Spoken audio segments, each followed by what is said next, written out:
Welcome to RetroBytes episode 12. My name is Brian, and this is a show where Sam, Alan, and I will just talk about video games and lives. And on today's show, we'll look at some upcoming games, discuss representation in video games, our new console rituals, how we'd abuse magic powers, and family-free gaming food.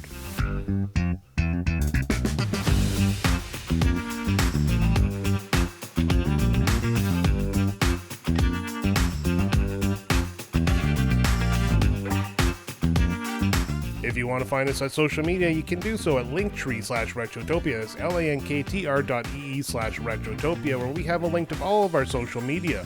We have a merch store at retrotopia.dashery.com, where you can find merchandise and support the show. And if you want to support the show further, you can do so at patreon.com/Retrotopia, where you can join for free. And on the Patreon, you'll be able to take part in polls, suggest games for those polls, comment on shows, comments to the host of the week, listen to Quick Play, and listen to this show 15 days early with an exclusive topic. Thank you very much for listening. Let's start the show. Alright, and welcome to RetroBytes. I just did that intro, which is going to be done after we do the recording. For some reason, I never do it beforehand.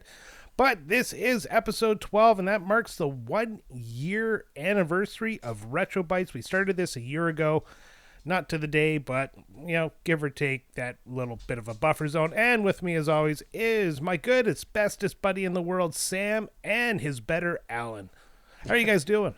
His better Alan. It sounded like you said asbestos buddy, so I guess... I did say asbestos. Asbestos buddy. Well, I'd like to choke on you.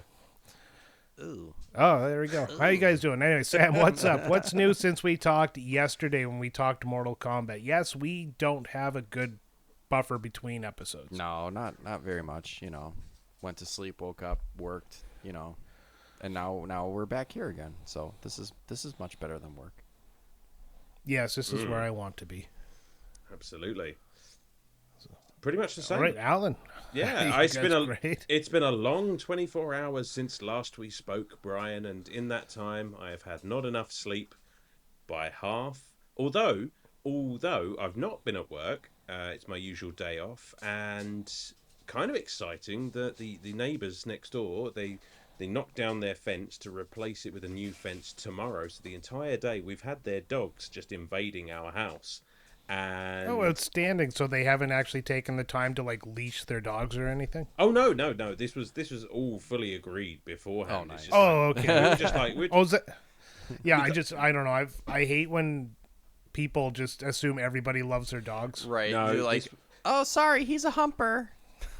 Yeah. Oh no. Oh, it's okay. He's very calm. He's very friendly. As the thing rushes you. Yeah. Exactly. No, this we established that this was the exact opposite of a problem. So we've just been chilling out all day, and just every once in a while we've left the back door open, and these dogs have just sauntered into our kitchen, and it's been awesome. It's almost like having a dog myself. 3 of them, in fact. Okay. I was going to say I thought you had a dog now. No, we haven't. What? Not yet. It's Yet? Yeah, it's on the cards, mate. It's definitely going to happen at some point down the line. It's just a logistics thing, because you can't, all joking aside, we want to make sure we do right by that little fucker when we get him. So Right. Gotcha. Yeah. Well, I happen to be an expert in logistics and beagles, so if you would like me to figure out the logistics of you having a beagle, then give me a call. Step 1, get a beagle. Step 2, love. Yes. I might just give you a call regardless of whether I get a dog or not. Yeah. Just Absolutely. just for fun. FaceTime, please. Oh yeah, absolutely. Sam, I can't see your face. Is that your dick, Sam? Just move the camera back. Lower. I can't see it all. Brian, what have you been up to in the last 24 hours? Holy crap! Yeah, I'm the only one here without a job, so I kind of sit at home. No, I've been trying to keep myself busy by avoiding skill fade over the summer break for my college course. So I've been trying to self-teach or self-learn Photoshop. So I've been doing YouTube tutorials and stuff like that, and I've been posting some of the work I've done in Discord. I just did the one of Alan cutting his top hat open and all the consoles coming out of it. So it's just that little things to keep me, keep me occupied, because believe it or not having a job gets really old really fast. Yeah, that is true. It's like everybody says like I'm going to play video games 24/7, but even that wears thin because you go from the bed to the couch to the couch to the bed, and it's just got to keep your mind active. So that's what I do. That's pretty much it. I love that picture so much, by the way. Like, if I could, I would have that as my passport photo. That is how much I fucking love it. It's just like, yes, this is me. This is me. Yeah, I just figured all the consoles on your mind, and then I got the wrong Super Nintendo because apparently you guys got a different one. I like to think the superior model. Yeah, have you not seen a PAL region Super Nintendo? I'm looking it up. There's no way. PAL region. I call it a European that's model. right. That's right. I like ours better. I'm sorry. Yeah, that's. Although I like your colorful buttons. Right, that's true. You. I'll take the colorful buttons, but I think our Super Nintendo looks way superior. You just got the Famicom with English translation. Yeah, what's wrong with that? The Famicom was awesome. But no, I think there's a good deal of nostalgia that goes behind it. You're always going to prefer the one that you grew up with, but yeah. All sort of rose-tinted glasses and what have you aside, you guys are wrong and I am right, and we'll move on. Leave it at that. What's everyone playing? Oh my god, I finished a video game, a long one too. Woo! Xenoblade Chronicles, a game I've been avoiding for a long time because of Xenosaga. And Monolith Soft, I don't know what it was. After Xenogears, I tried Xenosaga Episode 1. It was so cutscene heavy at the beginning. I just I couldn't get into it. So when Xenoblade came out, I tried it a little bit, and I was just like, I don't like this immediately, so I'm going to stop playing it. And that was a mistake. So, yeah, there's going to be an episode upcoming on that game in the near future. I'm going to invite a special guest on. You guys know who it is. Nobody else does. I'm going to keep that to myself for a little bit. Yeah. Other than that, and we know it. You don't. So yeah, suck on that. got to be on the in. I guess one other person besides us knows who it is. Oh, that's true. Well, logically, so the person who it is, unless you haven't told them yet. Yeah. Anyways, other than that, yeah, Chrysalis. I started playing that game. What a charming, fun little RPG from the NES era. I mean, there's some stuff that right pisses me off about that game, but it is very charming. And then I was going to start The Force Unleashed, but they took it off Game Pass, and now I got to pay $20 for it. So I'm kind of pissed off at that. Wow. I couldn't find it. I was considering picking it up on Steam to play it on the Steam Deck instead of on my Switch, and I can't find it on there either. So I wonder if that's related. Well, I'm going to hop on the 360 there and see if I can't buy it on the store or something like that. Maybe it's a lot cheaper. Or, well, it'll probably still be $20. I'll pop into my retro shop there, see if they have a copy that's cheaper. They might. I don't think if they don't, then I'll bite the bullet. I'll pay the $20. But yeah, my feelings of spending money on the galaxy far, far away. Well, if all else fails, Brian, I will endeavour to act out the entire game for you and send. Okay, I can't find a copy. Let's do this. Oh no, I can't find one. I will play every single character in the game. Yeah. All right, Sam. What have you been playing? That's kind of like how the Street Fighter collection fell into my Amazon cart when I was buying something for the house. Oops. You ever see those memes there? It's like how to spend $700 on groceries. Yeah. And it's like 2 carrots and a Switch too. Yeah. It was like, man, groceries are so expensive. And then it's, or like when you get paid bi-weekly, it's like week 1 was like Switch 2 and like Mario Kart World or whatever. And then the next one is like Ice Cube soup. Just looking at your basket there, she's like, how did that get in there? Right. Oh, whoops. What have I been playing? I've been the last few days, obviously Mortal Kombat from, the episode we just recorded. And I've been playing a lot of Dark Sector on Steam for an upcoming quick play for Hoolies. So that I'm glad I finally got it working because I downloaded it. I started playing it I just opened it, and you know how you just kind of like run through an opening level, and it's like, oh, okay, cool, and you set it down for a while. I was intending to get back to it, and then I found out that there was some sort of issue with it running on Steam. So when you have when you're playing on Steam Deck, there's Steam Verified, which has like a little green check mark, and then there's games that might have compatibility issues have like a yellow circle with an eye, and that's probably what it was. But I had to run it through some sort of software patch that is luckily native to the Switch, or not Switch, Steam Deck. So I just had to go into settings and set it up to run through this software. I'm not even really quite sure what I did, but I'm now a computer programmer, so that's fun. But Dark Sector is kind of fun. It's kind of I guess it's like a cover shooter like Gears of War, but it's got some like zombie story elements. It's very of its time, like the 2010s.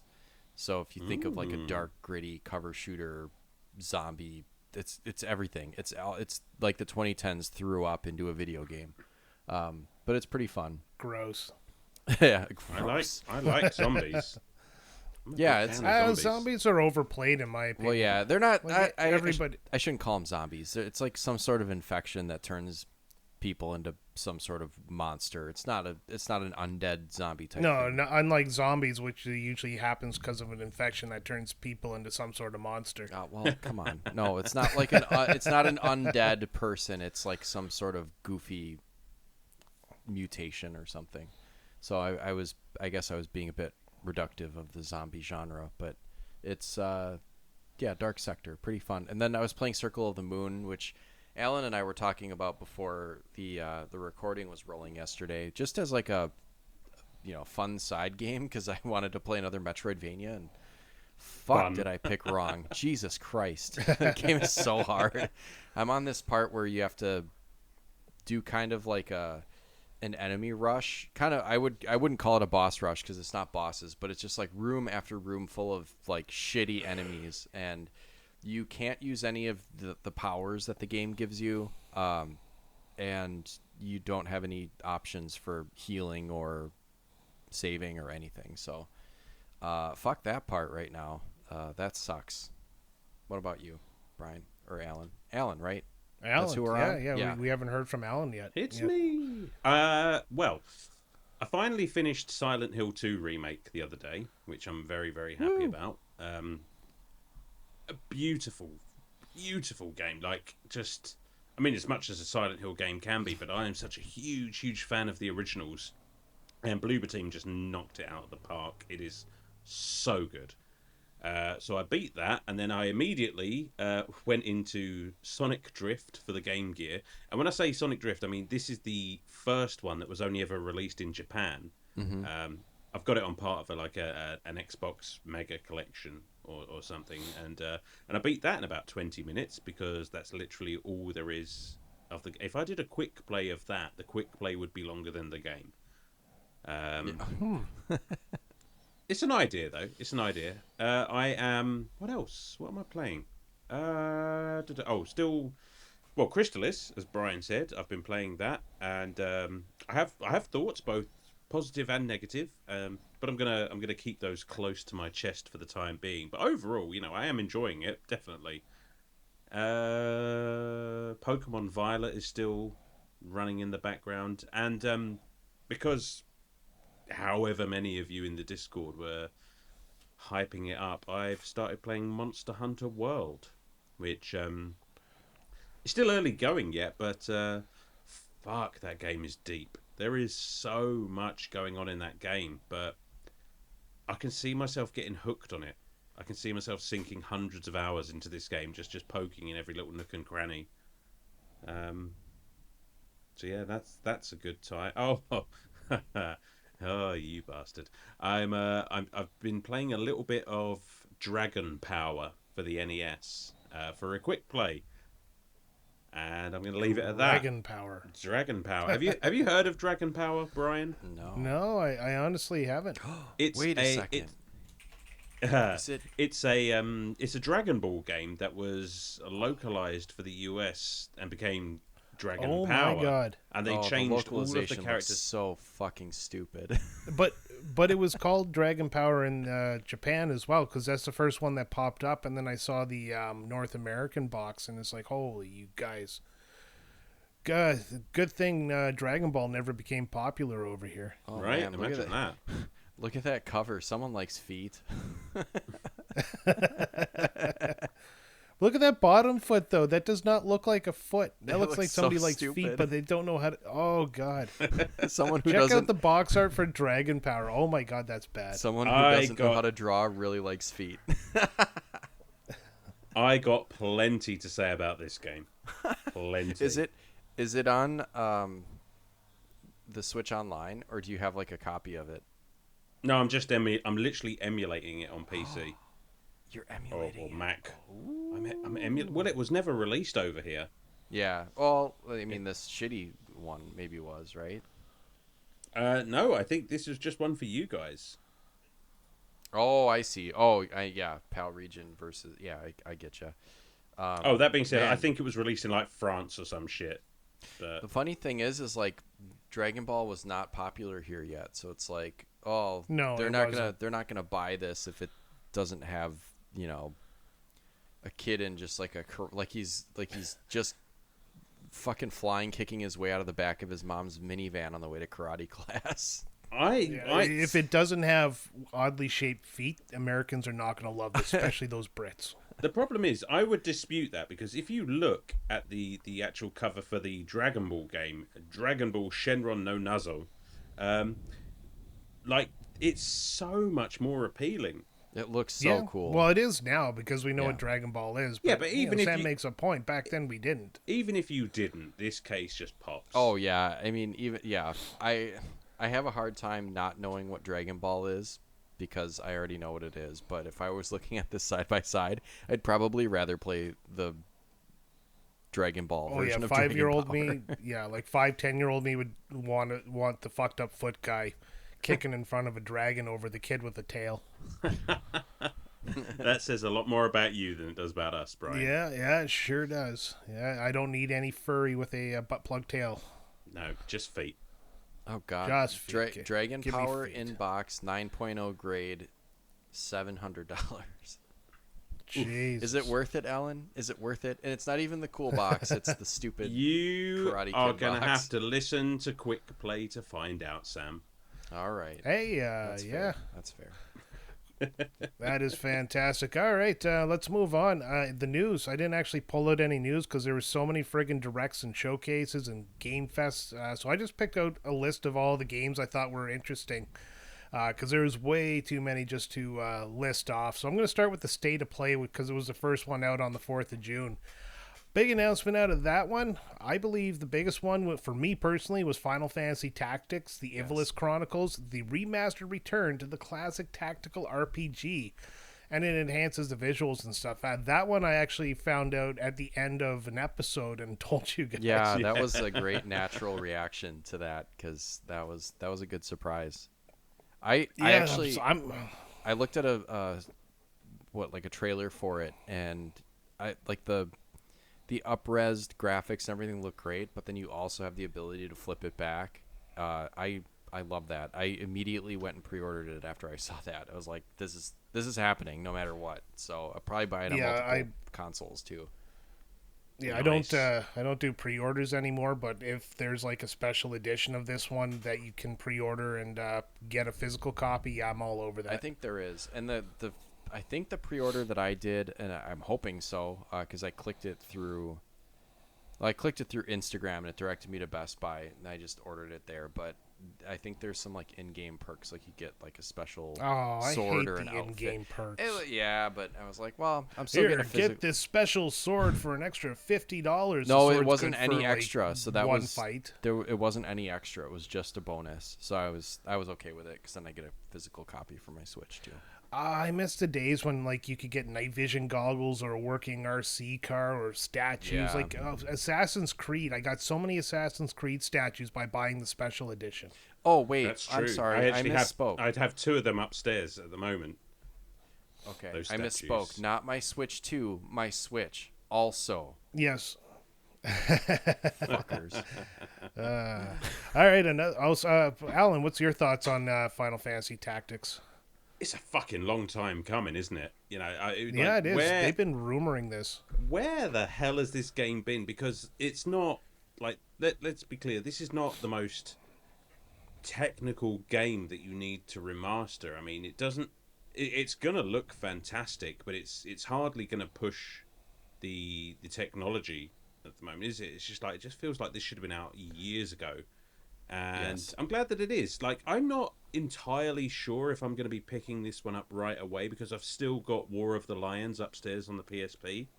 But you know, if it down the line and I see it sort of come down in price, then I might consider picking this one up because Final Fantasy Tactics is just a beast of a game. I mean, I bought this on my phone. I've got it on my iPad.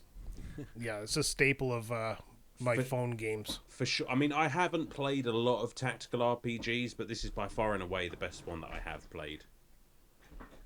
Yeah. Oh, absolutely, That's yeah. not a bad take. Except for Fire Emblem on the Game Boy Advance. Oh, So good. hot take. It's or not really, it's good. It's just go listen to that episode if you haven't. Yeah. Some other games announced was Lumen's Arise, Pragmata, Capcom's long-awaited sci-fi adventure. I think that's the one with the little kid that kind of creeped me out. There's a new Bloodstained game coming out for you Castlevania fans. Oh, I'm getting that one. One called Sword of the Sea, which is by the makers of Journey, which I'll be picking up day one because I absolutely love Journey. You did. You were big into that. Like you. It was just such a calming game, and this one's shaping up to be the same thing. Brian likes those like did you walking record simulators. an episode of that? It's something about being able to sit down and not have to worry about something killing me every 10 minutes, and you can just kind of enjoy the scenery. I don't know. It's just calming. I guess I've been so high strung in my life that it's nice to play something that doesn't, raise my blood pressure. There's literally nothing wrong with that. I mean, No. if you need a way to relax, then that is. I've been meaning to play Journey for the longest time. Like, it looks gorgeous, so I can't imagine. It'd take you about, 3-4 hours end to end, so... Why do I feel like Definitely you worth did it. a quick play or something? Did you ever do a quick I play? believe I did. Yeah? I believe there's one in the archives there. I can't remember if it was a quick play or that other indie.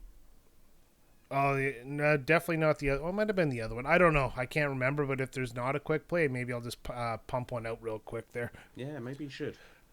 But the other announced games, Silent Hill F, the standalone spin-off set in 1960s Japan. There's also Metal Gear Solid Delta. Snake Eater was shown a better trailer, and then you had the big one of this one was Marvel Token Fighting Souls, a 4v4 tag team fighter featuring some of the iconic Marvel characters, and developed by Arc System Works. This one didn't interest me at all personally, but it was the big one for the show, so I added it to the list. Sure. Interesting. And I like Marvel. Arc System Works is like a pretty solid, I guess, fighting engine or what have you. Because I think they used that on Dragon Ball Fighter Z, which I played and really, really enjoyed. I think that's what they used on that. So it's very, very hectic, very fast-paced. Yeah, I am a big fan of Marvel games, so there's an outside chance I might look into this one and suck at it. And listen, we are not just going to breeze past Silent Hill F like that. I'm coming back to that, but you, Sam... Yeah, I just named the games. You guys give the commentary. Sam, do you want to weigh in on Marvel, or shall we... No, I don't care. Shall we return to Silent Hill? Yes. Buddy, I am so fucking stoked for this game. Looks I think cool. it's September 25th. I think it got a release date now. And have you seen the trailer for this thing? Either of you? Oh, it looks gorgeous. It looks really buddy, cool.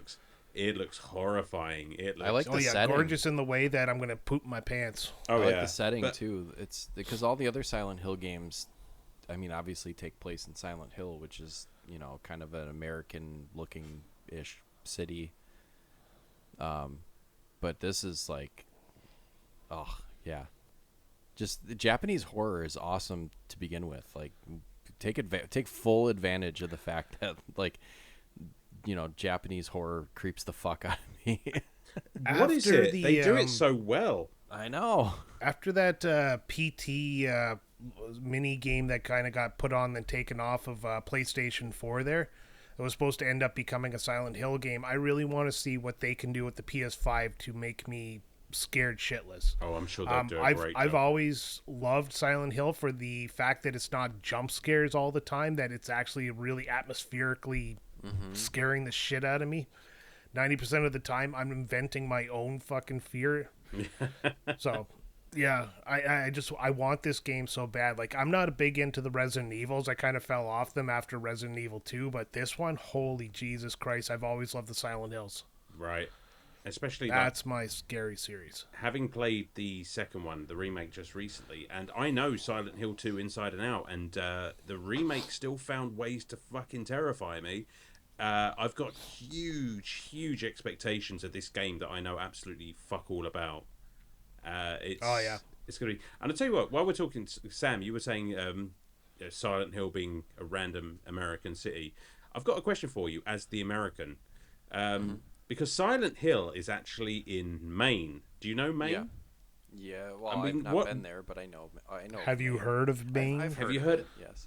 What the fuck is up with Maine? Because like, isn't that where all of like the Stephen King shit happens as well? I mean, is it just like a spooky place? What's going on there?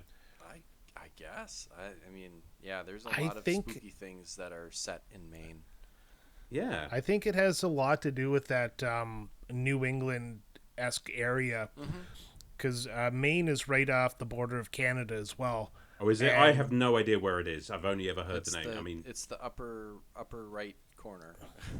Yeah, and this is where you get like the old colonial towns and stuff like that, and you know they've been around for hundreds of years, so great place to make scary stories as opposed to like L.A., which has been around for 150 years and it's too modern. Yeah, the New England area sense. is among the oldest, I guess colonized areas of the country. So there's the most fodder for ghost stories.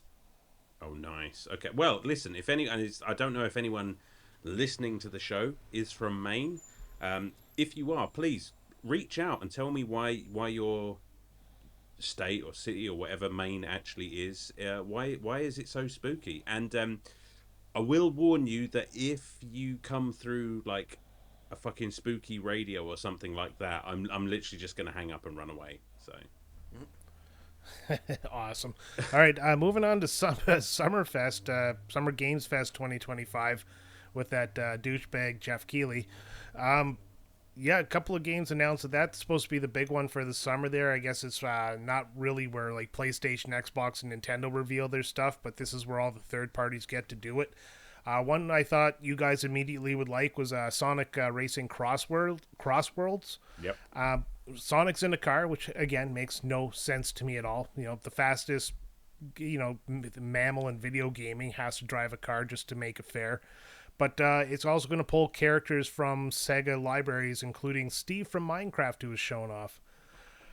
Yeah. There was another one, Mouse PI for Hire, which looks like Cuphead meets a film noir meets a first-person shooter.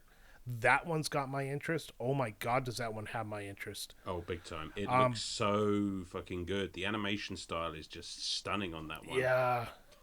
There's Dune... I've been following them. No, let's talk about some of these fucking games. Let's talk about some of them. Well, let me list them off, and then we can talk about whatever we want. Okay, go on then. All right. So the next one is Dune Awakening. It's a sandbox survival game for you Dune heads. There's Mina the Hollower, an 8-bit Game Boy inspired Zelda-like game. There's Felt That Boxing, a boxing game where everybody, like all the characters, are puppets, and they look pretty accurate to like the Muppet or Sesame Street style puppets. Killer Inn. Players are assigned to be wolves and they hunt and eliminate other players. It sounds like Among Us with extra steps.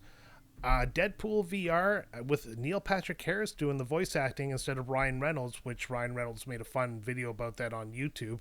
Of course. And then there's one we're going to save for the big reveal at the end, which everybody already knows about, but screw it, we're going to talk a lot about that one. So guys, what do you think about the games listed? There's some good shit there. Yeah, like I said, that Mouse PI for Hire, I'm definitely playing. I've been following them on Instagram, and it just looks fucking brilliant. Like, Sonic Racing Crossworlds is a very early buy for me, because I am who I am, and I likes what I likes. But yeah, Sonic has to be in a car, Brian. He has to be, because like you said, otherwise it's just not a competition. So dude is practically nerfing himself so everyone else has a chance. So good on you, Sonic. I don't really care much about the other characters, like Steve from Minecraft. I never played Minecraft, but that's neat. Oh, there's the character from Yakuza is in there. I can't remember his name. Never played there was those either. others. There was other characters. I can't remember who they were, and I just forgot to write them all down. I'm pretty much just going to be playing as Sonic. Yeah, Sonic R always just kind of felt like a shitty Mario Kart knockoff. I'm sorry. I've played them before, and I don't particularly Every kart racer is a shitty knockoff. Right. All right. Although There's also Joker from. Sorry, Although there's Joker yeah. from the Persona series. That's the one I was thinking of. I mean, I've heard good there you things go. about Crash Team Racing. I mean, again, it's a Mario Kart knockoff. Of course it is, but there's good ones, and then there's Sonic R.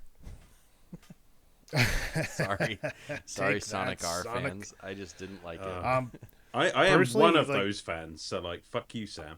Well, I'm interested in Killer In for the team dynamic. Get a group of people together like we used to do often with Among Us, and yeah. go around play in a hotel killing people and then trying to figure out who the hell is the bad guy. It's a great formula. That one's piqued my interest. Oh, I didn't see anything about that one. I mean, is that obviously they're trying to bite into that Among Us market? I mean, Among Us is still going strong, right? Oh, it's still going strong, Yeah. but I mean, there's nothing like it right now. So people putting more games into that kind of group dynamic mystery murder scene type game is kind of nice. Because after a while of playing Among Us, it becomes very stale. They haven't added a lot of maps, and even when they do add maps, they just don't have the charm of that original first map in it. Well, maybe they've got a chance then. I hope. Yeah, I'm pulling for him. Like, good for you. Give it a go. I mean, it's not something I'm going to play because multiplayer. But that's kind of cool. I like the idea. Any final thoughts, Sam? And then we're gonna say the big game of this showcase. Oh, Mina the Hollower looks like something I'm absolutely gonna play. That looks yeah. Oh, awesome. yeah, that game looks amazing. Like literal 8-bit ripped right from a Game Boy. I'd say more Nintendo because it's in color. Oh, from the creators of Shovel Knight. There you go. And like, what's with mouse shit? Like, then this mouse PI. This looks crazy too. I'm kind of reacting to some of these for the first time because I didn't pay too much attention to all these showcases. That one looks pretty cool too.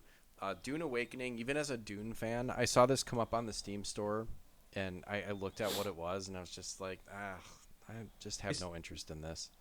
Is it an It's- MMO? Yeah. Yeah. Okay. I don't care for it. I mean, what was that Dune game that came out recently that I've been really dying to try? It's much That more one of was like a an RTS. Yeah, that one looked like a strategy game. Like an RTS game. Spice Wars, I think it was called. Spice Wars, yeah. Yeah, I've been meaning. I downloaded it once. I just never got round to it, so I'm gonna have to fire that up. Yeah, this And is one- this Spice one. Girls. Spice Girls. Yeah, they're Yeah, I would national treasures over definitely- here, Brian. I want to get a little Spice off Wars. topic here. Why do the Spice Girls encourage cheating on your spouse so much? If you want to be my lover, you got to get with my friends. It's always meant to me that you got to sleep with her friends to screw her.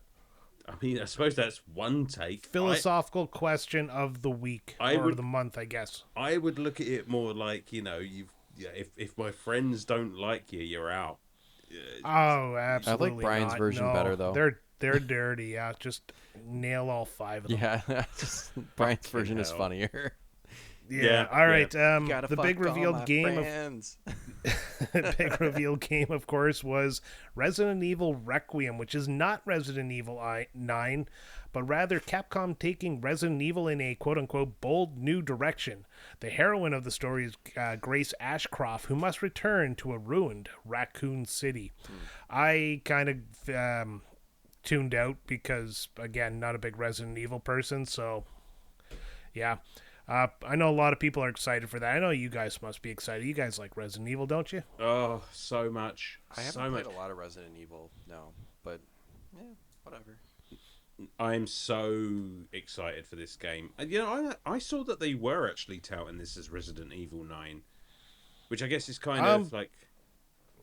They didn't hide the 9 in the logo, though, so maybe not. REQ? RE9? Oh, yeah.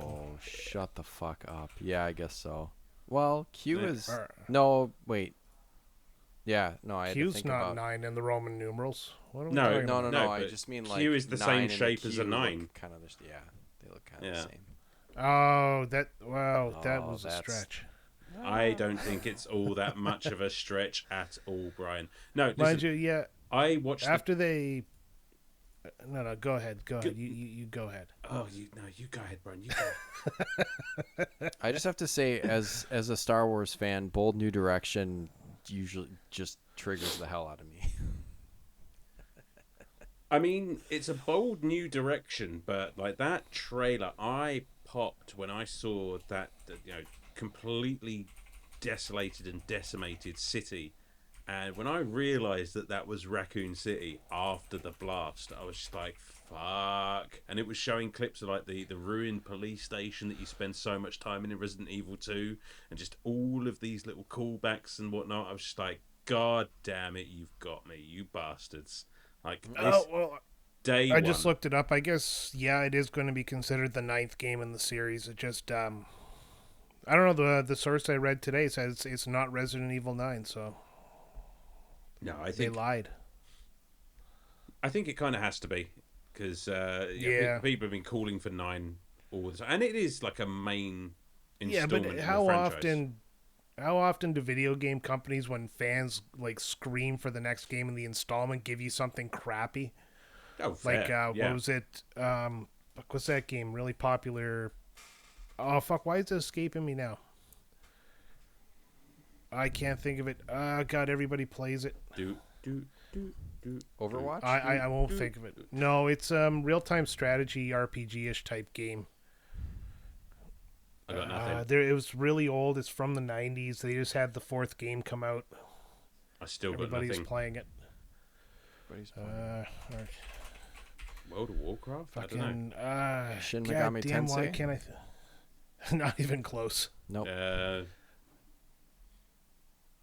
Whatever. It's you go fight the devil. It's the cows. Diablo. Diablo. Fuck, Jesus Christ, that was a long walk for a short answer. Diablo. Sorry, I don't even remember what my main point was for this now. It's just I was not going to live once it came out.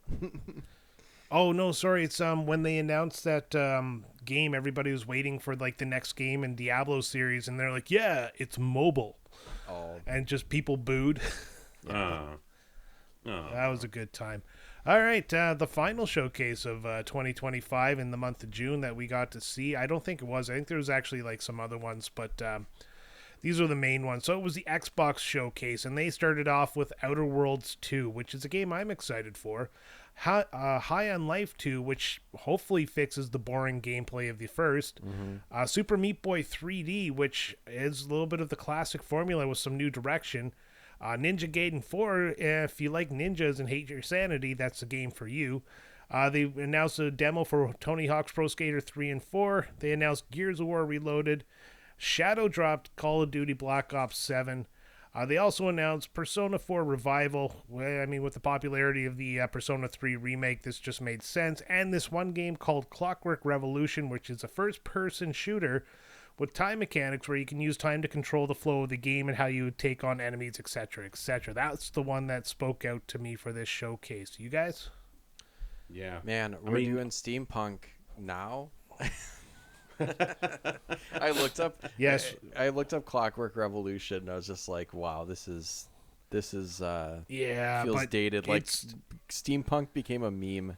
I mean, I like the aesthetic. Steampunk is steampunk's good in video games. It's just not good in real life. Right. It feels like I just got shades of like the Rick and Morty, where there's this like this multiverse is a steampunk one. Just makes you think of that kind of shit. Yeah. This game has the most interesting mechanic of all the games shown in the last few days here, or last few showcases, where as you play the game, you can like, I guess the whole premise is something happens to time, but you manage to find your way to be outside of it. Then you can control like enemies, like you throw a bomb and then it blows up through your time magic, or you can make an enemy disappear or grow old and shit like that. I don't know. It was just a whole bunch of stuff going on, and I was just like, I'm all about that. Do you know what? I did not catch this showcase, and I know nothing about any of these games. And I've just looked up this Clockwork Revolution, and is this not just BioShock Infinite? Because it feels that way. It does, except for, of course, BioShock Infinite didn't have the ability to control the portals. You had to have Elizabeth do it for you. Well, never mind the portals. I mean, you have plasmids and things like that in BioShock, and this just looks like a BioShock except you can control time. Fucking sign me up. Yeah, exactly. It looks friggin' great. I mean, there's nothing about this game that made me say I'm not going to try this day one. And of course, everything on the Xbox Showcase is coming out on Game Pass day one, so bingo bango, that's the reason I own an Xbox. Yeah, I'm playing this. Like 100%. Oh, yeah. You know me and time travel. Like, yeah, there's no way I don't play a game that looks this close to probably my favorite BioShock game. Yeah, no, it has everything going for it. High on Life 2, Sam. Are you excited for that one? Yeah. No. I mean, well, thanks, Sam. Maybe. Oh, yeah. Maybe I'd try it again. I don't know. It just was. It looks like from the trailer right, the that they. Was boring. Yeah, it looks like they actually kind of listened to that, and it looks like you can get multiple different types of guns. So hopefully they took away the very generic gameplay in the single-use gun and gussied it up a little bit. Yeah, I mean, I thought the gun talking to you in that like Morty voice was fucking hilarious, but it was a shitty little gun. Oh, it got annoying after a while, though. Like, especially when it started repeating. Yeah, the game genuinely made me laugh, but like still, yeah, it just, yeah, I don't know. Maybe I didn't get far enough into it, but whatever. But it sounds like people that played further in also had the same complaints. So, but I'm also like Persona's got my eye. Maybe not this one, but I've never played a Persona game, and I've been meaning to try. I just don't really know where to start. Oh, my wife has been all about the Persona games, and not been my bag, but Super Dave is the guy who turned me on to some other RPGs I otherwise wouldn't have played, and I think because of his recommendation, I might try Persona. I might start with 3. We have 3 remakes, so. Yeah, I was gonna say I think Persona 3 is the one where like you can get that remake on the Switch. Yeah, right. I have a couple on the PS2 sitting behind me because like I said, my wife liked them. So I think I have Persona 2, 3, 4 physical, and then we have Persona 5 digital. And there's this Persona 5 Tactica. What is that? Oh man. Oh, I have no idea. Hello. There's just so many. Well, yeah. All right, maybe we should play a Persona game. And we'll figure that out at some point. Yeah, we'll start it today, and we'll set the episode for 3 years from now. That way we have time to finish it. Sounds good to me. All right. Any final words on the showcases? Which one do you think, or which is your game of these 3 showcases? Oh. Well, Final Fantasy Tactics, for sure. I mean, it's a tough one. And of the new games, I'd say like of the ones that are like kind of remade or remastered, definitely that Final Fantasy Tactics. Of the new ones, God, I'm split between like that Mina the Hollower really looks fucking cool. So I'm gonna go with that one. Otherwise, like Silent Hill F is right up there too. Alan, I mean, I'm a simple man. I see Silent Hill, I see Resident Evil, and 10 times out of 10, those are going to be the games that I'm excited for. So it's a 50-50 split. I'm going to be buying both of them. If not day one, then very soon after release, and I'm just gonna shit my pants. That's all there is to it, and love every minute. Mine is going to be Clockwork Revolution. I think that one, a nice new franchise. Hopefully it does well, because it would be nice for a new franchise to pop out in this sea of sequels. Yeah, that is definitely my I guess, sleeper pick, or have you? Because this is the first I'm hearing of it, and what little I know about the game, I'm like, yeah, I'm playing that one, no doubt. All right. So we're gonna move on, and that is it for the news. I'm gonna give a bit of my first impressions on the Switch too, to just really rub it in the wound. Oh of yeah, Sam. go ahead. Yeah, so I did get a Switch 2 on launch day. I went out for the midnight thing, which I'll never do again because I am way too old for that shit. I showed up at a GameStop at 11 o'clock. Lineup was already down the road around the corner, estimated around, I think, well, I got ticket number 67, but not including the people who were there for moral support. I think there was over 100 people ahead of me in line. Yeah, I picked mine up. The store opened at midnight. I got mine at 2:15 in the morning. My back was on fire. I got home. I put it on my desk and went to sleep. And by the time I opened it up, I probably could have just driven to the store in the morning and picked it up. So never doing a midnight launch again.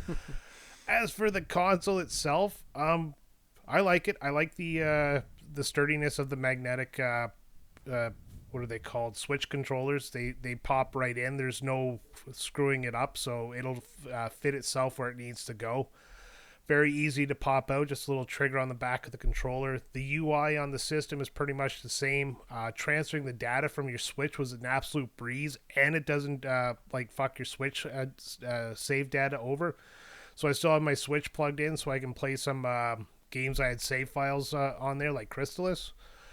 And it just sits in my room and I play it handheld now. I didn't get any of the accessories, but I can use my original Pro controller, which is fantastic. I played some Mario Kart World, and it's really, really good, but it's a lot to take in. And I can't believe people have already broken it for the speed running.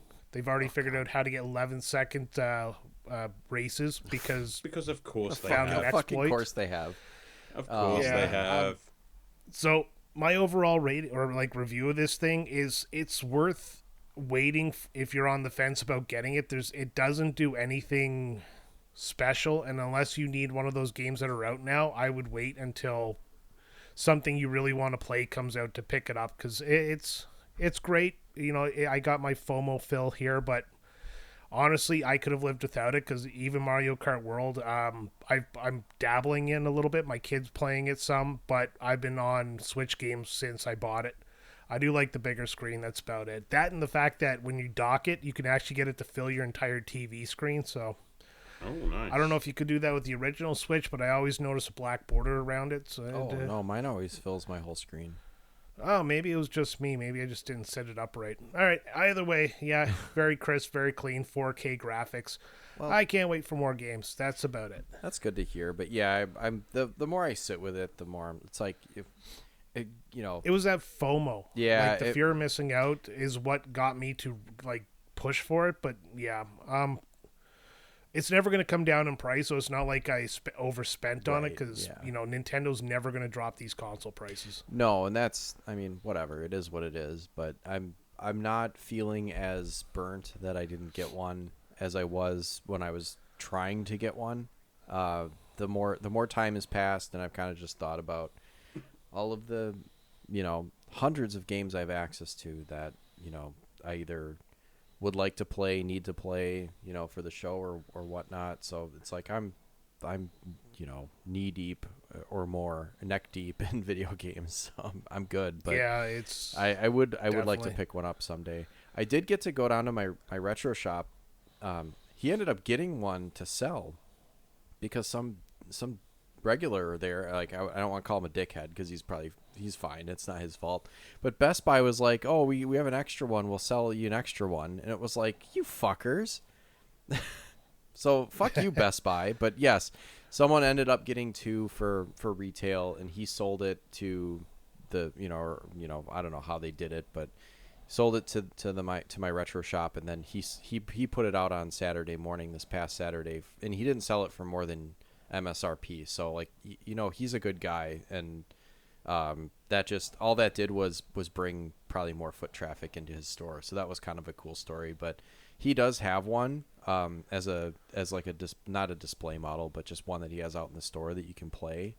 And so I did get to play one of the Mario Kart World races, and it's interesting for sure. It definitely is a different feel than like Mario Kart 8, but it feels bigger. It feels way bigger is what it is. Like I was in second for most of the race that I did, and I just felt like it took forever to catch up to the first place CPU character that was in front of me. It's so massive. It's really interesting how they do the cups in that. Like you do the 4 races, and the first one you do a static start, and then every other race after that you're doing a rolling start. Right. And the levels, like as you're racing, it transitions into the new track. So if you're, say, on Mario Kart circuit on race 1, you're going from point A to point B rather than like a circular, so it's not really a circuit. And then race 2, you start on Mario Kart circuit. I'm just using it for a name now. Right. But as you progress in that race, it changes over to the next one, whatever the next track was supposed to be. So you do laps, quote unquote, but it's more along the lines of checkpoints, I guess we'd call it. Really well done. I like it. Yeah. All right. So let's get into topic 1. We've been at this for almost an hour already. Jeez. Alan's not going to be able to go to bed before work on Friday. And we're recording on Wednesday. They can get by without me for a day. A whole bunch of people screaming. It's like, I need my medical procedure. Anyways. All right. Topic number 1. It is Pride Month here in North America. I believe it is where you are as well, Alan. I didn't check. And honestly, I want to take the time to discuss representation in video games, because I know representation in media has become a big hot topic, especially with young kids nowadays. So how important do you believe the representation of like minority groups, or even not minority groups, just seeing yourself in a video game, how important is that in today's society? I think that's really important. But where I think it can cause problems, and I'm not saying it causes problems because representation, don't mishear me. I think it causes problems when you get like large corporations or big AAA, producers, or, in a boardroom, right? They decide that they want X, Y, and Z in their game. And when it feels forced, it comes off as disingenuous, and then no one's happy because, you have, people in those communities might not feel that it comes off right. The people who, for whatever reason get angry about it, and really no one wins. I think where it is the best is when it's organic and part of the story. And I think, big developers should just leave it to the indies for now, unless they come up with a story that just organically works. Like Beloved Rapture I played, not too long ago and reviewed on the show. Excellent game. Nothing felt forced. It was a beautiful game. It had a lot of LGBTQ plus themes, and it just worked. So that game gets a gold star for sure, and the developer is really cool too. So that's the kind of game that I prefer when it comes to representation in games. I don't necessarily care for big developers forcing it. Yeah, absolutely. And retconning characters to right, change who they were in order to have a represented person. Not a big fan of that, but at the same time, does it overly matter if Ariel from Little Mermaid is black? I mean, it really doesn't. No. It really doesn't. Not at all. People get really bent out of shape about that stuff. So it's like, it's almost like everyone's wrong because everyone got worked up, right? Like, Disney's, making things that, they feel like they need to meet quotas, right? They're doing that, or it doesn't seem like an organic artistic choice. Sometimes it does, sometimes it doesn't. So like, I want to watch my words and make sure I'm not coming off, like an idiot. But like, they need to be represented too. Idiots, yeah. I don't want it to sound like I'm completely against representation. No. or changing a character, like skin tone or gender or whatever. Like, think about Alan, we were chatting about Battlestar Galactica this morning, and it's like, when they redid Battlestar Galactica and did a reboot, Like, you knew it was a reboot from the get-go, and so certain characters were different, and one of the big ones was Starbuck. Starbuck in the original was a dude, and then they turned Starbuck into a female character, and she was awesome. And it's Katie Sackhoff. Who is awesome. Like, that's, I mean, that's representation a bit. It's not like the most progressive representation, because all it is just turning a white male into a white female, but character wise, not well, whatever. It's such a dicey topic. Oh, it is. But, yeah, you got to walk on eggshells. I know. But I don't want to offend anyone, but you know what I mean. Like, that wasn't the biggest Alan risk. a chance at the mic here. Yeah, Alan, go ahead. Well, it's let's get dice in. You know, so the question is, how important do you believe the representation, etc., etc.? And the truth of the matter is, I don't know, and I'll tell you for why. Because I'm happy to play games as literally any character of any race, gender, sexual orientation, because I like seeing games from different, like, I am playing games to role play as somebody else, so I am always happy to experience those point of views. The reason that I say is I don't know how important it is. Listen, I'm a straight white male. Like, I am very much a majority. I don't know how important it is to people who are in these minorities to be represented, because I haven't lived their experiences. So for me to speak for somebody else and say, you know, oh, this is important to them, I can only imagine, but I can't say for sure. I mean, I have been represented in media pretty much consistently since I was born. So I don't have that point of view of not seeing myself on screen, be it films or games or whatever the fuck. So I have to really force myself into that point of view of somebody else to try and think, well, what would it be like to not have had, like, not see myself in video games, not see myself in films? And it's really difficult to put myself in those shoes. And I suppose what it boils down to is just like, everyone should be able to see a little bit of themselves, you know, because it is a glorification, or not a glorification, but I don't know, a glamorization almost of yourself, and to be able to see sort of something that you can identify with, just up on the big screen or even the small screen, and just think, yes, I can relate to this character because, you know, there is a bit of me in that character. I mean, to not have that, it must be awful. Yeah. Like, yeah. It must feel so alienating and so, I don't know, lonely. Said something. Yeah, you said something there, like, early on in your speech there. It's putting yourself in somebody else's shoes. You can't understand their life because you haven't lived that experience. But when done right, representation in video games gives us, you know, let's call us what we are. We're the privileged white people that are represented everywhere. Sure.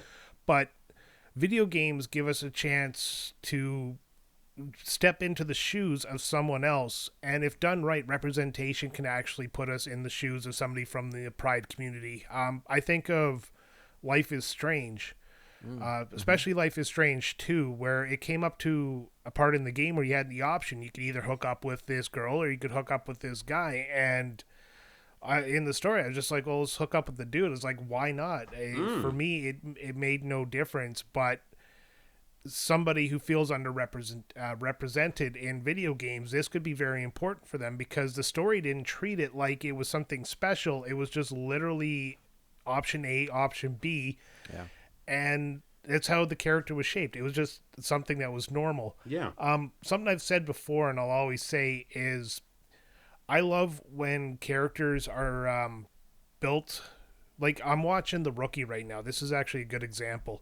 One of the characters in The Rookie, he is like, of the three rookies that are represented in season 1 and season 2, he's a gay black cop. And now Brooklyn Nine-Nine did gay black cop the best. Oh, but hell yeah. Yeah. Oh, yeah. yeah, in this show, you don't know he's gay. Like, it's not his personality, it's not his persona. It's just in one of the episodes he hooks up with a guy, and it's just like, oh, okay, but it changes nothing about his character. But it's a great representation of how that character would be in real life, at least to me. Again, I'm looking at this from an outside lens. So it's something I know in our script writing class I did a couple of years ago. When you write about characters that aren't in your lived experience, it's very important to take the time to go find somebody from that community and talk to them about it. And make sure it's done right, Make sure that character is not just some stereotype. Yes. Right, yeah. I mean, you add, when characters are added and they're very stereotypical, it's like, okay. Yeah, and, but it does bother me sometimes when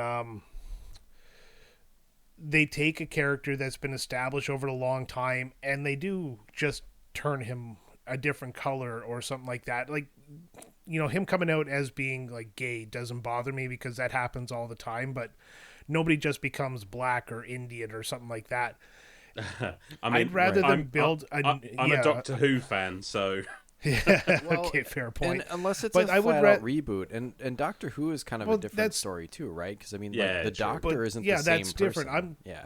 I'm talking taking Peter Parker and making him black. They didn't do that. They made Miles Morales a completely new character with Spider-Man powers and then some. Right. That's the way you got to do it. Or you got the multiverse, like the Into the Spider-Verse. Yeah, build the character from scratch. Make this character, like his own personality and stuff, not just retconning some character that was from the 70s because you want to have representation. If you look at the new Harry Potter TV show, Hermione is a young dark-skinned woman. I'm not sure her ethnicity, but does it really matter that they changed her? No, not in the slightest. No, not really. As long as Ron Weasley is still a dirty ginger. He has to be, because that's like part of the story is that they're all redheaded, like they all look alike. Yeah. I know it is a difficult subject for three for us straight white males to discuss, right. And it's like we are obviously out of our depth and don't want to speak for anyone, but I'll ask you this question then. Should we tiptoe around the subject every time it comes up, or should we explore it and see be wrong and be corrected? Because I'd rather have somebody correct me if I say something stupid rather than continue on with the belief of like that one track way of thinking. I'm very open to having my biases challenged, and I've had it in the past. People have called me out on stupid things I've said all the time. Like I got my buddy Chris, he's Indigenous there. He calls me dumb all the time because I am very ignorant of the Indigenous population in Canada because I don't know a lot of the history, and he is there as that kind of friend who will just tell me I am wrong. You need that in your life. You should always be willing to be wrong. You can't progress if you think you're right all the time. And I want to explore. I want to know more about other people, and that's why I like this sort of thing in video games. Assuming it's done well, and I like to think that some of it has been. I've played some games that I think it's been handled well, but again, I'm not the expert. But I am always willing to be proved wrong, and please just teach me. I'm interested in all walks of life because it's such a rich and beautiful tapestry. Yep, absolutely. Well said, Alan. Well said, Sam. Hopefully people are going to jump down our throats and attack us for this one because, like we said, if we said anything that was a little bit touchy, or you want to just message us and let us know what you think, you can at any time. If you join the Discord, or you can send an email to retrotopiapodcast@gmail.com. We're willing to listen. We're willing to grow. Especially when it comes to this month, which is Pride Month, and it's all about, the growth and the acceptance of all of our friends around the world. Let's switch the topic. Let's lighten it up a little bit here. this is one I told you guys about, and this is one I've been trying to solicit answers from because apparently I'm like some sort of freak. So, as mentioned, I got my Switch 2, and I have this these rituals when it comes to new electronics. And I asked you guys, how do you accept a new console into your game room? And both you kind of gave me the confused puppy dog look when I brought this up. Yeah, so I said I'd go further into explaining my ritual. And when I say ritual, it's not like I sit there and light some candles and make a nice bath and sit with the console and talk to it for a while. What I'm talking about is that opening the box. Like, I take my time. Like, I have my knife. I cut the tape off gently. I don't rip the box open. The box is in perfect condition. I open it up. I take everything out. I take it out of its plastic. I lay it out, attach it all together, and then I'll sit there and I'll savor the moment for a little bit and just kind of enjoy the console. I look at the books, the instruction booklets and stuff like that, especially if it's like a video game that comes with an instruction booklet back in the day. So I asked a Discord. I put a public post on Patreon there, and I got some comments. But before I get into any comments, do you guys do anything at all when you get a new console? Is it just like kick the door in and hook it up, whether it's haphazardly and crap like that? I mean, that's all I can think of. Yeah, strip nude. It's like stick your dick in the Megasys port. Yeah, no, absolutely. Not really. I mean, aside from, and I haven't had one. Yeah, like obviously I haven't gotten a Switch 2 yet, so it's not like. Well, what about your PS5? With the PS5, I mean, I got it. I was excited to play it, but unfortunately, and I have a digital only PS5, so with the way things are going lately, with more and more consoles being digital only, you get it home and you're all excited, but you kind of have to be patient because it's not like it came preloaded with all the games that you're gonna play.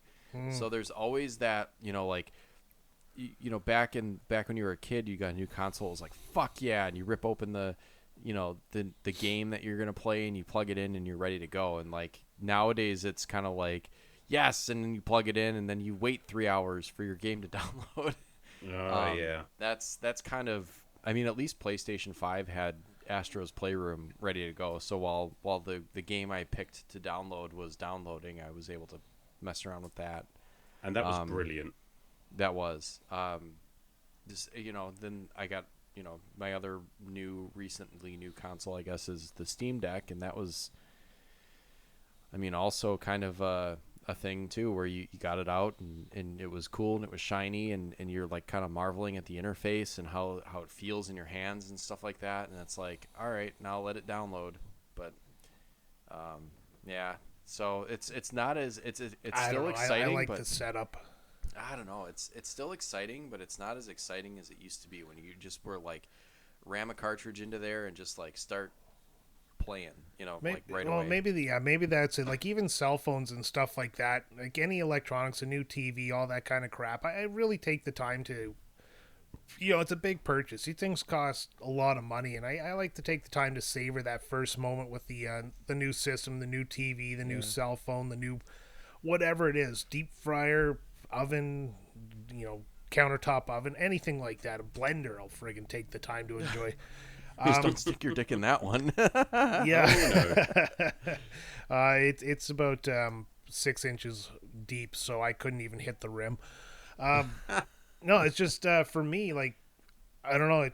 I like to savor these new electronics because they do cost a lot of money, and I like to take the time to log in and poke around the settings and stuff like that. And I don't know. You guys made me feel weird, but I couldn't erase the topic. It's not at all. Not at all. Alan, what about you? Like, what do you do when you get not even the new console? What happens when you bring home that Sega Saturn there? You open the box and throw it against the wall and hope it hooks itself up? Yeah, that would be lovely. No, my you ever see Die Hard 2? You know that bit where the main villain is like just completely in the nude with his chap out and he's just like doing shapes in the mirror. That's how I start. No, I think more of Buffalo Bill from Silence of the Lambs. Tuck your dick between your legs there. It's like, would you fuck me? Fuck me? I'd fuck me. I'd fuck me. Yeah. all of the above, and a few things that might surprise you. No, I think my ritual, if I have such a thing, is less sort of in the opening and all of this, but it's more in the visualization. So, I will get a new console, and obviously, like, I do currently have everything hooked up and ready to go. So I have to sort of sit there in the games room for a while and visualize, because I'm not necessarily going to poke around every port and everything like that. And I'm sitting there and I'm thinking, right, I've got this new console. It has this input. So that input, I have one on that TV, but in order to use it, I might need to move that console to that TV. Do you see what I mean? Like, I just pictured the Charlie Day meme there, him pointing at Yes. the board with all the yarn. Yes, 100%. That is exactly it. No, because I need to think about, where is it going to go on a shelf? What do I need to move? Where's it going to plug in? What power outlet is it going to go for? And not even just that. It's just like, okay, so where on the shelves are the games for this going to go? Do I need to move anything there? Like, how do I rearrange the shelf space? So for me, it's a lot of pre-planning about what needs to move in order to accommodate this new console. So it is a bit of a job, and I've never really thought of it as a ritual, but it definitely is. I think ritual might have been a bad word. It's No. more, how do you savor it? No, it's a fantastic word, and I love it. Light the candles, get all the smoke going, and just try and figure out, fuck, how do I fit this Sega Saturn into literally everything else?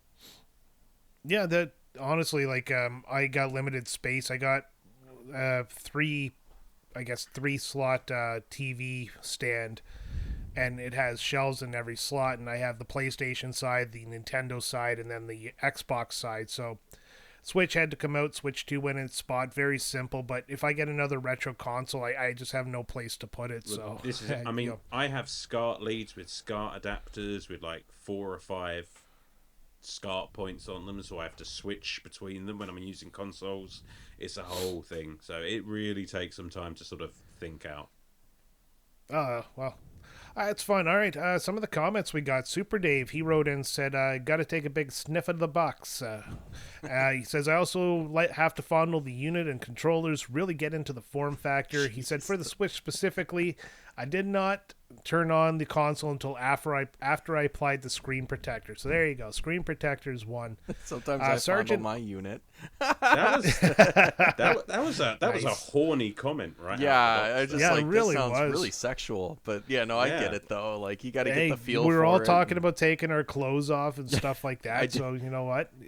He fits right in. He does. He brings up a good point though with the smell. Like the smell of the Steam Deck, just like the newly pressed, plastic and everything, just had a specific smell. When you boot it up, it really is like, it's got a My wife has a Steam Deck. Yeah, it has this very specific odor that comes out of it. Like, yes, it's a burning almost. Yeah, but it's like a, I don't know. I really enjoy it. I really like that smell, but I know it's just the smell of like a warm processor and a really good fan unit, because all the heat blows out of the top, and it's like, I need a scented candle that's just like Steam Deck. And guys, please make sure you only sniff your own decks. Yes, please. All right, Sergeant Ombre, he says, take it out of the box, set it all up, stare at it lovingly, put it on the shelf, struggle to find time to play it, but still admire from a distance. Oh, that one hurt. Yeah, that one hurt a lot, because I get it. That is the man. truth. I back when I was working full time, that's pretty much how video games went for me. It's like, oh man, I just got the new Assassin's Creed game, and then I would sit there and not play it for a month. Yeah, I always feel like there's at least one of my modern consoles between PS5, Switch, and Steam Deck that I just don't play enough. Like, man, I haven't played that in a while, even though it's been a couple weeks. And I go through cycles. Like, I'm right on the Switch right now. I was on the PlayStation not too long ago. I'm probably about to go on an Xbox kick here, so definitely rotate through them. Next comment comes from Fallen Snow Kiko. She says, I don't know if I'd call it a ritual at the point, but given that the last 3 major console purchases of mine have been portable, the very first thing I do is put on a screen protector. There you go. You always wear protection. I'm very, very unlucky with my screens cracking on phones, and luckily I haven't had that yet with any console. I also tend to pick up games as well, and usually try to include at least one I am taking a chance on. When I picked up the Switch 2, one of the games I got for it was Puyo Tetris 2S. Puyo Puyo. Wow.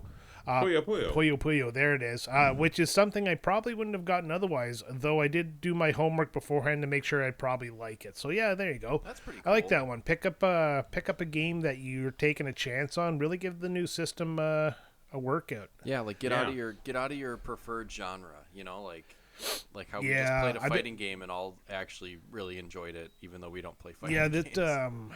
This show has really done that for me. Yeah. All right. That's another go ahead. that's another one for a screen protector. Like, I wasn't aware that the Switch had a screen protector. Well, apparently it has one built into it that people were like the reviewers were picking off, and they're like, "Don't do that." So Wow.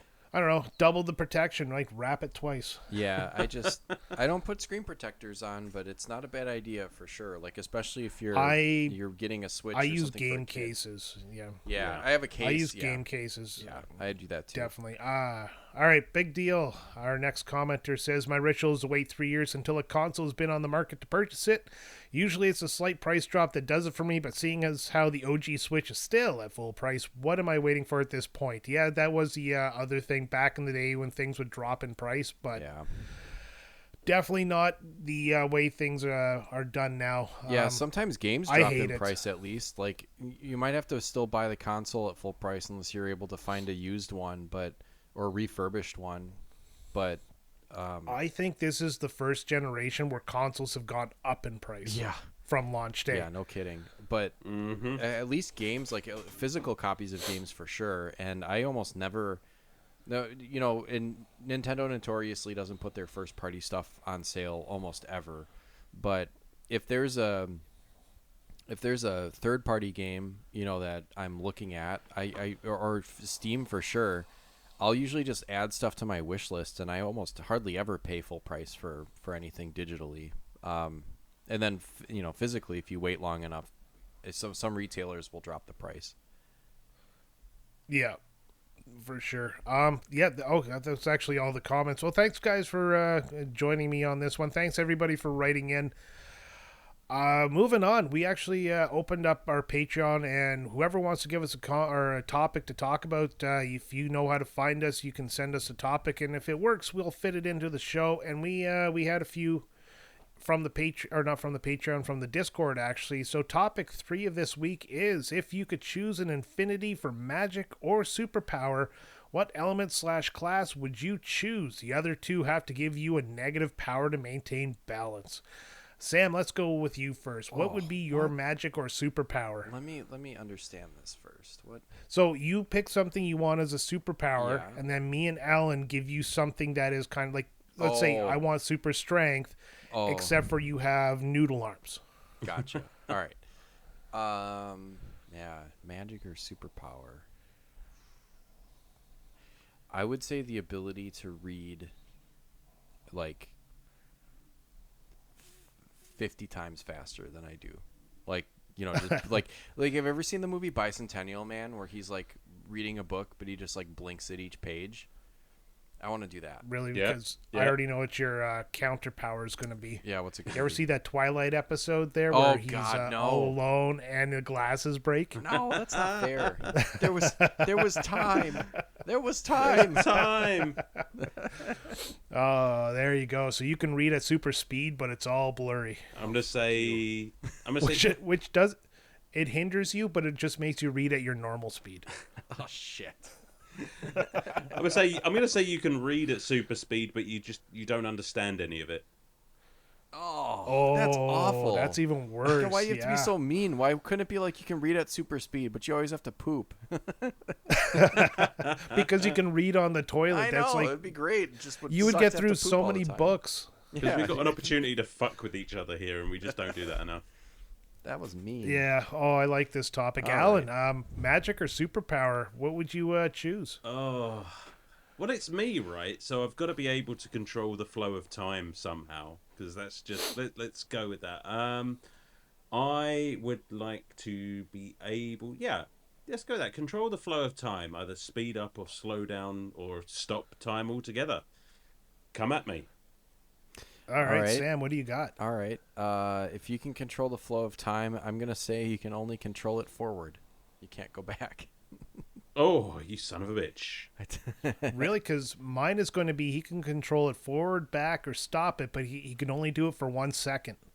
Oh, God. You have to go in 1 second increments. That being said, though, if I can slow time down, a second is an awful long time.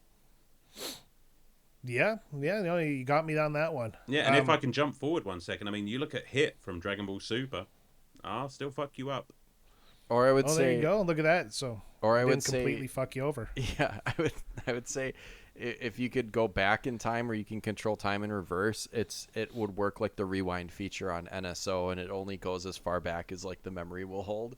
So you can't go that far back. And my memory is awful. Fucking hell. Then my counter would be giving you Alzheimer's. Oh, fucking hell, Brian. That's fucking horrible. Jesus. Alan lost I in love time. this game. Yeah. I'm sorry, this is one of my favorite topics on RetroBytes so far. I love the fact that we can just be absolutely mean to each other. Yeah. I love it. All right, Brian.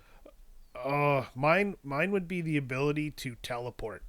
Just go wherever I want. I would just teleport to Britain there, have a beer with Alan, then teleport to Wisconsin, have a beer with Sam, then teleport back home and fall asleep because I'm drunk.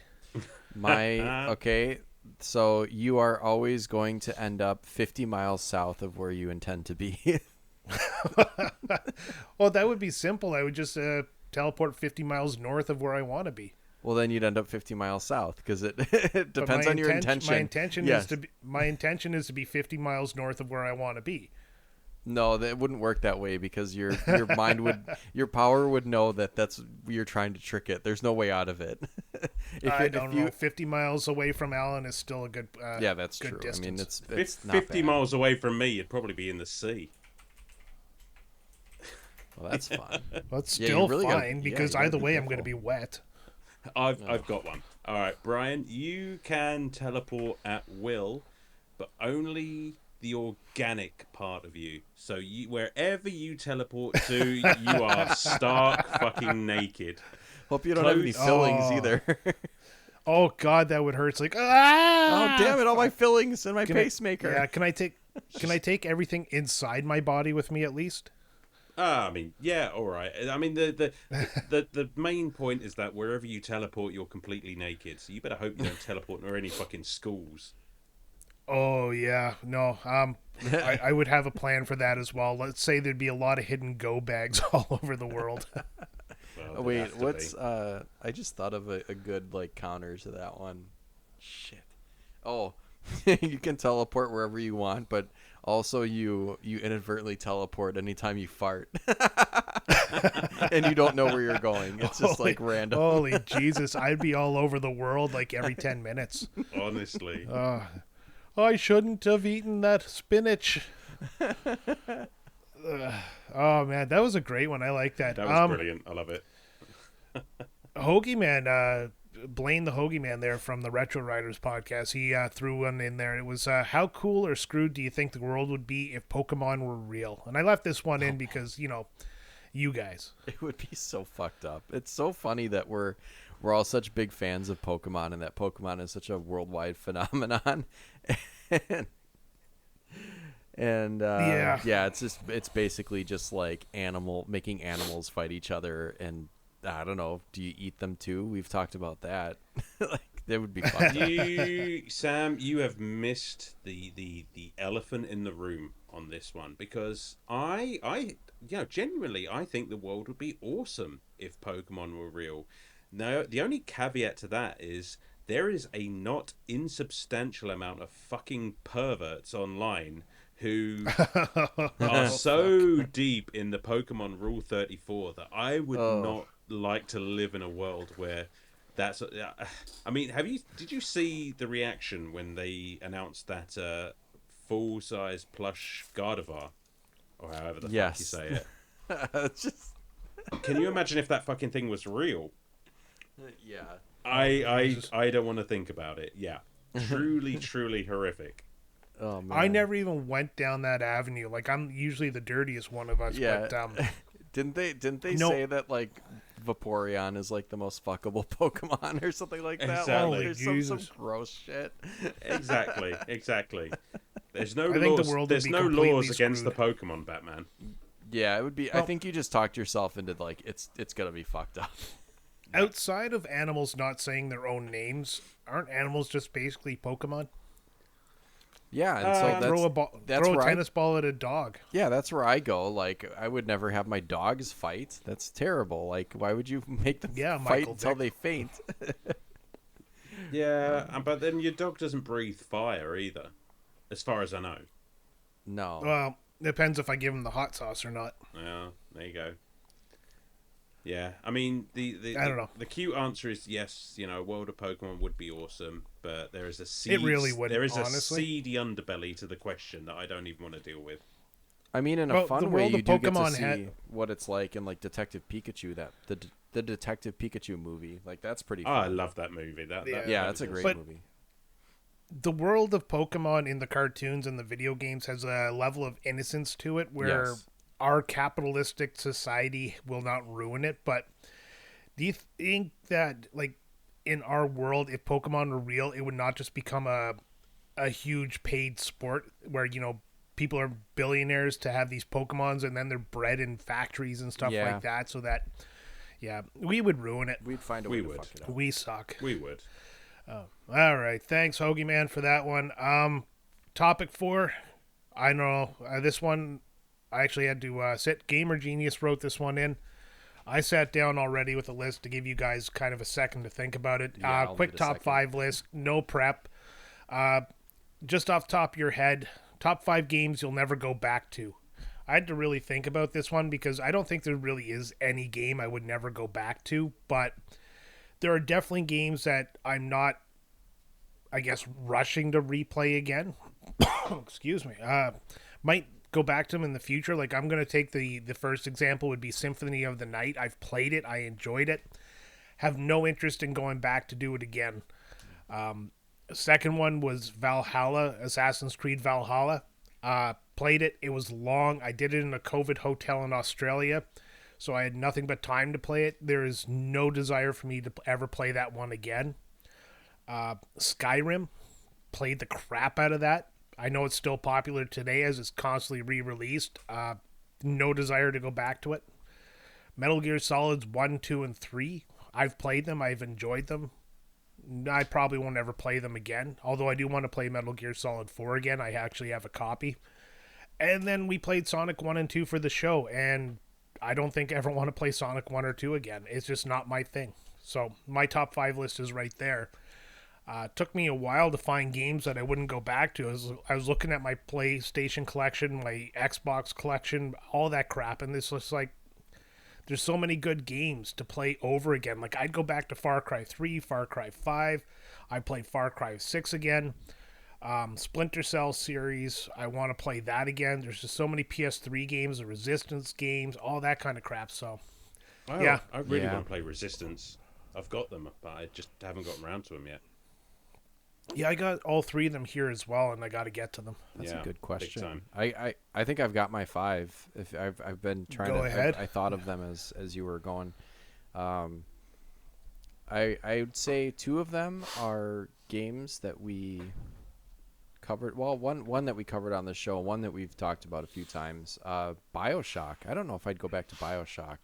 And it's not because I don't want to give it another good try, because I think now that I understand it, I might have a little bit more success with it, but it's one of those things where it's just there's not enough time and too many other things that I either want to try or would rather play again. So BioShock might not get played again. High on Life probably won't get played again, even though I would be willing to give it another shot. It's another one where there's more that I would like to play. That's not that. The Taz games. I beat the Tasmania on the Genesis, like that's one that I might not go back to. Escape from Mars, yes. Tasmania, probably not. It'll sit in my collection, and that's a fun thing to have, but I have no desire to go back to that janky piece of shit. Completely fair. Completely fair. And then, what, 2 more? Shit. Fuck. No, I had them in my brain. I didn't write them down, so that was dumb. Oh, fuck. I mean, you know what? I'm playing it right now, and I love Castlevania, and I love Metroidvanias, but once I finish Circle of the Moon, that one can fuck off. I don't think I like that game very much. And Animaniacs. oh fuck yeah, like stuff like that, like stuff that I just didn't like. Yeah, throw Animaniacs in there. Fuck that game. But yeah, no, I would say Circle of the Moon and BioShock are examples of like generally liked or high quality games that I probably won't get back to. Not bad. Oh, there you go. Do you got a list, Alan? Oh, I'm fucking working on it, man. Like, you sprung this on me and no mistake. I mean, the first thing that jumps to mind, like, there was... I can't remember exactly what it's called. It was the Alone in the Dark game that came out on the Xbox 360. I fucking hated that game. Was not a fan Occupied whatsoever. in the Light? No fucking idea. It might have just been called Alone in the Dark, actually. Possibly. I remember that being on Xbox. And... honestly, I completed it out of spite because I was just, and I literally like platinumed or whatever, like got all of the achievements. It was an Xbox, just so I never had to play the game ever again. So just out of spite. Yeah, exactly. I fucking hate this game so much. I'm gonna finish it completely. Absolutely. So go fuck yourself. I mean, there's. Alien Isolation springs to mind, and I think that is a fantastic game. I think it's a perfect representation of the Alien sort of universe in video games, but I don't think my heart can take another playthrough. Like, that game had me so fucking tense the whole way through, and as much as I enjoyed the experience, I just don't think I can put myself through that again. What else? I played Another World on the Mega Drive, or the Megasys, rather, recently, and especially this big revolutionary game, but I just kind of thought it was cheap fucking bullshit, so probably won't ever go back to that. Fuck, what else? What's that, 3? Something like that. Once you get to 3, you're like, fuck, 2 more. Yeah, I know, right? And I'm just racking my brains here to just try and think about, because there are so many games that I probably will go back to, and there are games that I want to go back to, but you know, it's just about finding time. See, like, I'm tempted to say Earthworm Jim because, like, I have beaten that game now, and like, I don't need to do that again. I don't need to put myself through that again. But it's just like, it's a perfect example. In the back of my mind, like, there's a possibility I might play that one again, but I'm not in any hurry, so I don't know. Maybe I'll throw that in there as a 4th, just because I'm scrambling now. And what else? You don't have to get to 5. I mean, like, no, I need, obviously off the cuff. I've got to get to 5. And do you know what? I'm actually looking through a list of games that I own just to see if anything is leaping out at me. Do you know what? Maybe. Killzone 1 on the PlayStation 2. Now, the Halo killer? Yeah. I mean, like, don't get me wrong, like, I like the Killzone series, but that first one has not aged well. And 2, 3, and even Shadowfall did, like, everything so much better. I just find that first one just pretty boring. Maybe it's just me. There you go. But yeah, that's That'll do The it. longer we sit, the more we'll think of, though, right? Like I just thought of sure. like Jet Force Gemini. Like, oh my god, I would never touch that again. yeah, with like 40-foot fucking it wasn't pole. horrible. I didn't think it was terrible, but it didn't age well, and I just don't. No, that's the problem. I'm pretty sure I would have loved it back in the day Yeah. when I was used to that type of controls, but no, not anymore. No. All right, no, that's some great top 5 lists off the cuff. I don't like doing the off the cuff stuff, so maybe next time we'll make the rule where I'll send you guys the topic a day ahead. That way you have time to sit down Yeah, and let me just take a study look for the at test.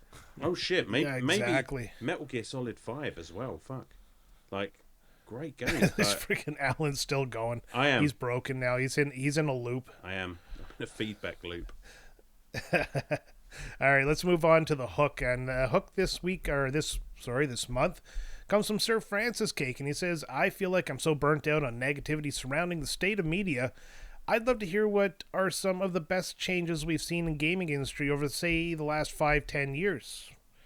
I think accessibility, honestly, is one of the best changes over the last 5 to 10 years. Definitely. People taking that more seriously. Yeah. What do you guys think? That's a good one. I would, you know what I was thinking is, and not to like pump our own tires or anything, because that's not what I mean to say when I say this, but the accessibility or like kind of the democratization of gaming media, and in that I include podcasts. So I'm not trying to do like I have a podcast, so so like toot my own horn or whatever, but like we definitely have a healthy discourse on this show. We have a healthy, good community of people that is growing, which is nice. But or like take Remember the Game, for instance. That's a big, generally pretty positive community, and I the negativity gets booted out pretty quick, and so that's nice too, because usually what you see is like the big conglomerates like IGN, and then their comment section is full of just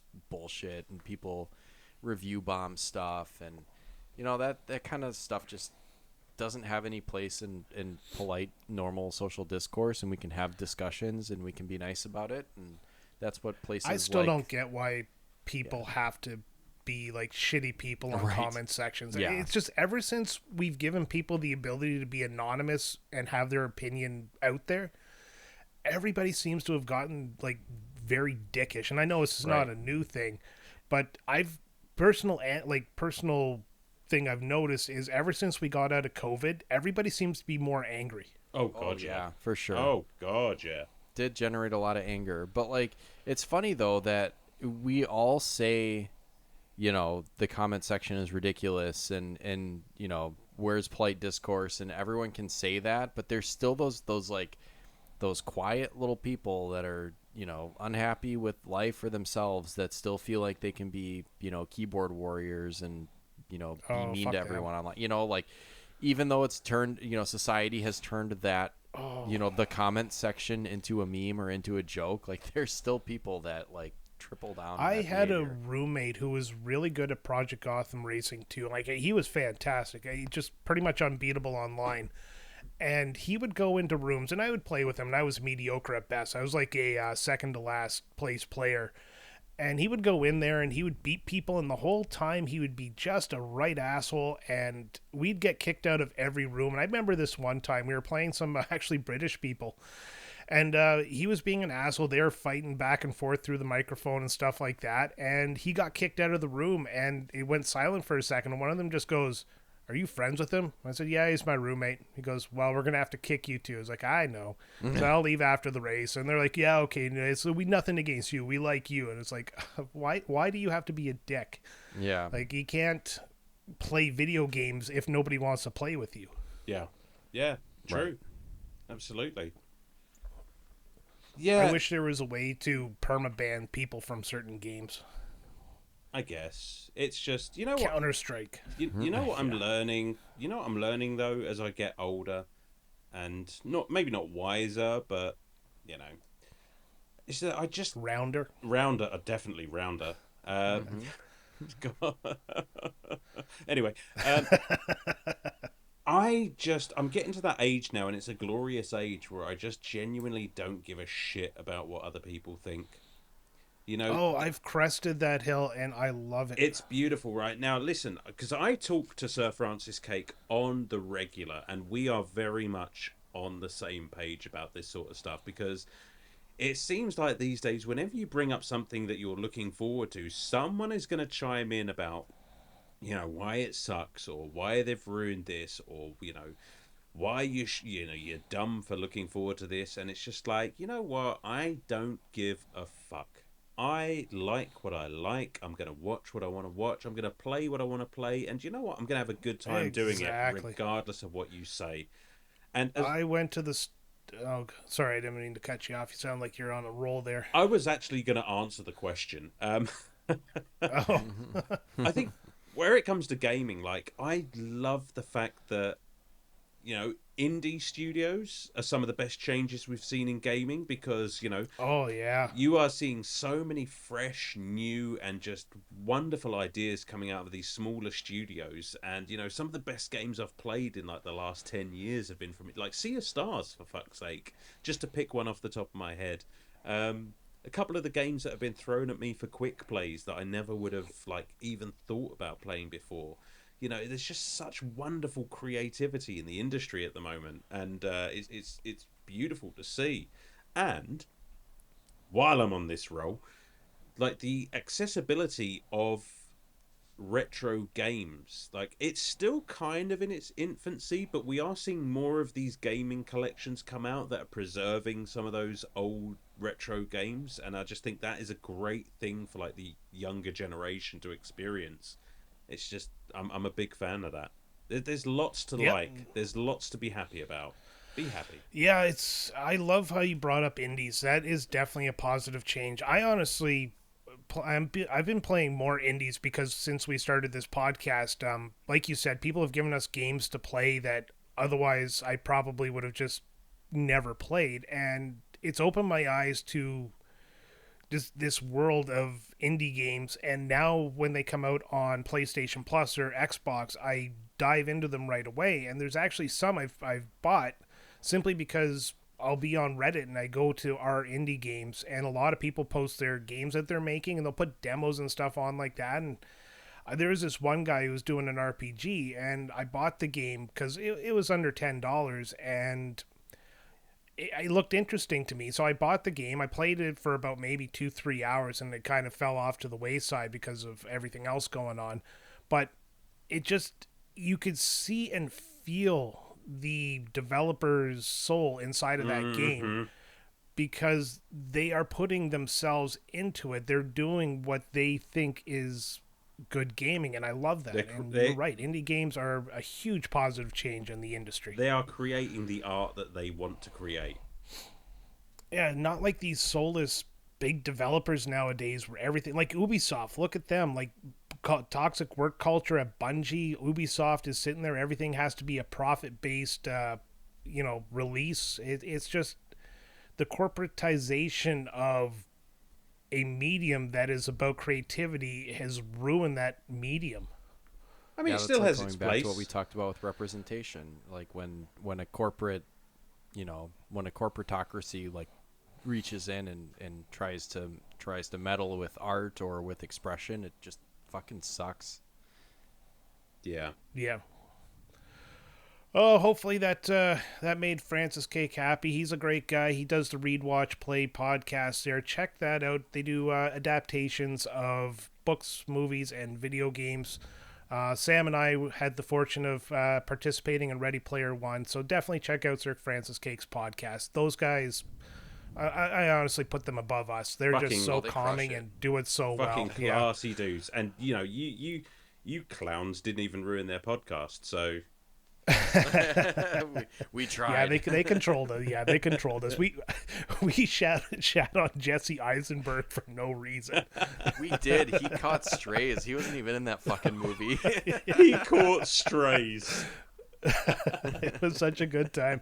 All right, that does it for this month's episode of RetroBytes. If you're a Patreon, stick around. We have one more topic for you. And if you're not a Patreon, Sam's going to tell you where you can find us. Oh, head on over to Linktree, linktr.ee/Retrotopia for all of the links, the socials, the storefront for Retrotopia merch and everything that your heart desires. There you go. Fantastic. Beautiful. And Alan, if they want to join the Patreon, where can they find that? Well, I mean, that's on Linktree as well, but they can find they can find our Patreon, funnily enough, on Patreon, patreon.com/retrotopia. You can join for free and listen to our extra content, our extra RetroBytes topic, a whole 15 days early, of course. You can listen to Quick Play, where either Brian, Sam, or myself will review a short little game for a quick 20-minute bump to get you through your week. And whatever else we do, comment on shows, vote in polls, pay $2 and you get all the above, a shout out, and you get to pick a quick play and throw it at one of us to play. I've forgotten anything, Brian? No, that was perfect. That was beautiful. Thank you guys for joining me this month, like you do every month for one full year now. Oh, and yeah. All right. So if you want to catch the regular show, you can wherever you get your podcasts. It's Retrotopia, another video game podcast. It is myself, Brian, Sam, and Alan saying goodbye. If you're a Patreon, stick around. Until next time, everybody, take care.